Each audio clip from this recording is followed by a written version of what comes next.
Vamos a ver algunas características del mercado de divisas. ¿A qué llamamos mercado de divisas? Es el espacio, generalmente virtual y no físico, donde los individuos, las empresas, el gobierno y los bancos compran y venden divisas y otros instrumentos de deuda. ¿Qué es una divisa? Hay varias definiciones. Nosotros vamos a decir que es toda moneda extranjera que se utiliza para el comercio y las inversiones internacionales. En el mercado de divisas, por lo general, no se intercambian monedas y billetes, sino que se transfieren depósitos bancarios. A diferencia de otros mercados, no tiene una estructura organizada ni un espacio físico, y tampoco está limitado a un solo país. Como participan un gran número de oferentes y demandantes, es relativamente abierto. Las condiciones son transparentes y el bien, es decir, las divisas que se intercambian son homogéneas, podemos decir que tiene las características de un mercado competitivo. Además, es un mercado altamente integrado a nivel mundial y por eso podemos decir que funciona las 24 horas del día. En cada país podemos distinguir tres niveles. Las transacciones que se dan entre bancos comerciales y sus clientes comerciales, es decir, los exportadores, los importadores, los inversionistas y los turistas que compran y venden divisas a los bancos comerciales, en lugar de hacerlo entre ellos. Como los bancos comerciales tienen cuentas en moneda extranjera en las sucursales en todo el mundo, un importador de Argentina le puede pagar en pesos, por ejemplo, al banco francés, y este deposita el monto en euros en España para pagar al exportador español.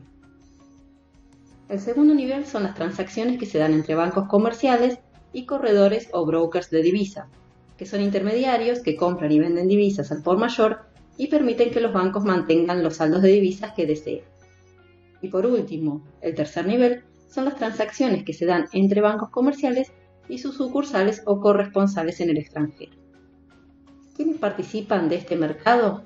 Como decíamos, los agentes de este mercado son los bancos comerciales, las empresas, los particulares, las instituciones financieras no bancarias y por supuesto los bancos centrales.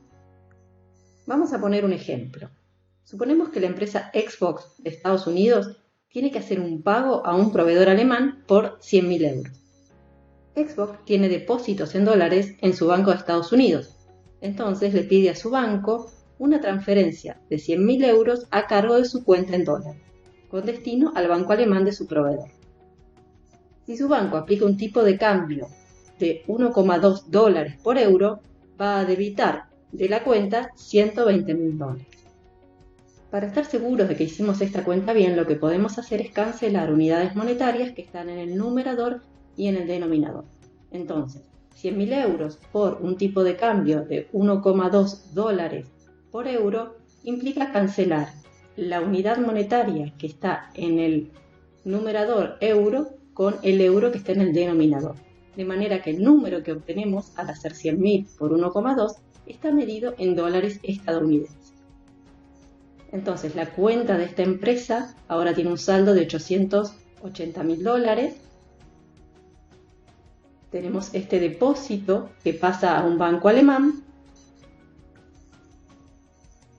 y el resultado final es el cambio de este depósito de 120.000 dólares que estaba en el Banco de Estados Unidos y ahora es propiedad del banco alemán que facilitó los euros, por un depósito de 100.000 euros que va a ser utilizado por el Banco de Estados Unidos para pagar al proveedor alemán de Xbox. En el mercado de divisas, como en todo mercado, hay un grupo de agentes que demanda divisas y otro grupo que las ofrece. Y de la interacción entre la oferta y la demanda del bien, que es la divisa en este caso, surge el precio de ese bien, que sería el tipo de cambio. Es decir, el tipo de cambio se define como el precio de una moneda en términos de otra. El tipo de cambio puede medirse en términos americanos o europeos. Nosotros en Argentina solemos usar la notación americana, que implica medir la cantidad de moneda nacional que es necesaria para adquirir una unidad de moneda extranjera. Si se usara la notación europea, el tipo de cambio se mediría exactamente al revés, y el resultado numérico sería el inverso del tipo de cambio medido en términos americanos. Es decir, los términos europeos implican cuantificar qué cantidad de moneda extranjera es necesaria para adquirir una unidad de moneda nacional.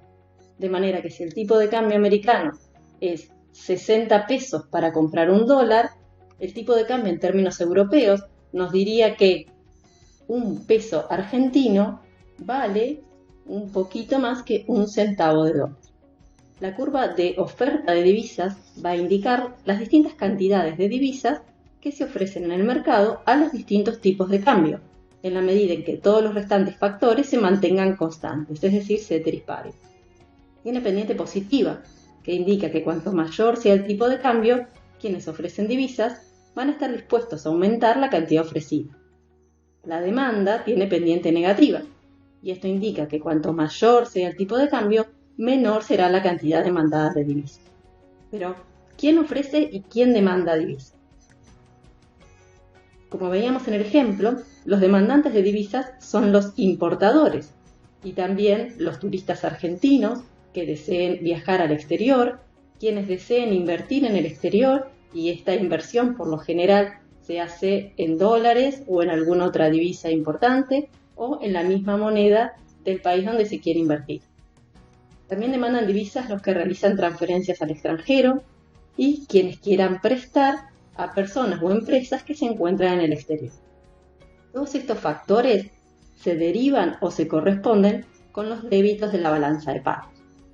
Y ahora entendemos mejor por qué la pendiente es negativa, porque a medida que el tipo de cambio es más alto, es decir, que el peso argentino vale menos, serán más caras las importaciones y se demandarán menos divisas para importar. Por otra parte, si el tipo de cambio disminuye, cuesta menos adquirir los dólares necesarios para invertir en el exterior y se demandan más divisas con ese fin. Y así podemos analizar los siguientes motivos de los distintos agentes.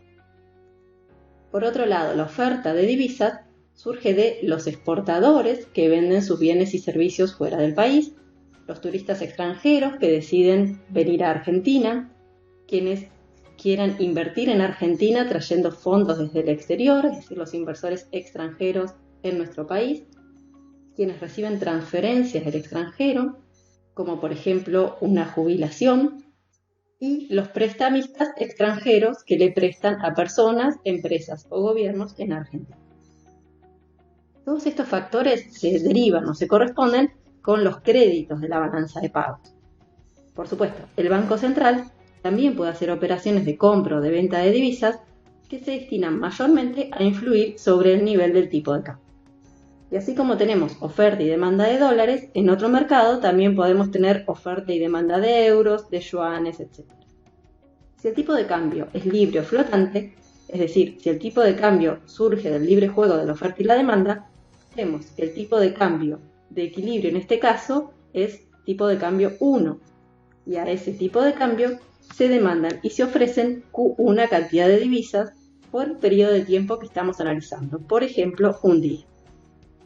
Si bien esto lo vamos a ver en la próxima clase, si tenemos un récord de exportaciones, ya sea por una cosecha muy buena o por precios internacionales muy altos, y los exportadores deciden liquidar las divisas, es decir, cambiarlas por pesos argentinos en el mercado local, aumenta la oferta de divisas. Esto se ve como un traslado hacia la derecha en esta curva, es decir, a cada nivel posible de tipo de cambio se ofrecen más divisas. Como vemos, esto produce una disminución en el tipo de cambio, lo que se conoce como apreciación. Esto implica que la moneda local vale más que antes. ¿Quién se beneficia con esto?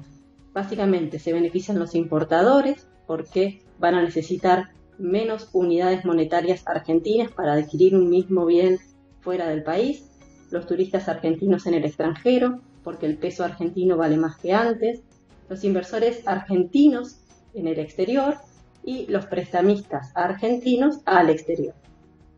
Por otro lado, si hubiera un récord de importaciones o cualquier otro factor que requiera la compra de divisas, como el deseo de viajar o de invertir fuera del país, la demanda de divisas aumenta.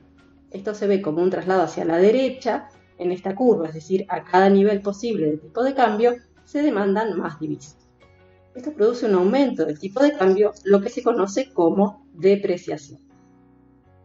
Esto implica que la moneda local vale menos porque necesito más pesos argentinos que antes para comprar un dólar. ¿Quién se beneficia con una depreciación? Se benefician los exportadores porque venden en dólares y luego el dólar vale más que antes en Argentina. Se benefician los turistas extranjeros en Argentina, porque si los precios en pesos se mantienen constantes, los mismos bienes son más baratos que antes para quienes traen dólares de afuera del país o cualquier otra divisa. Se benefician los inversores extranjeros en Argentina, de nuevo porque sus dólares valen más y pueden comprar más cosas dentro del país, y los prestamistas extranjeros a la Argentina.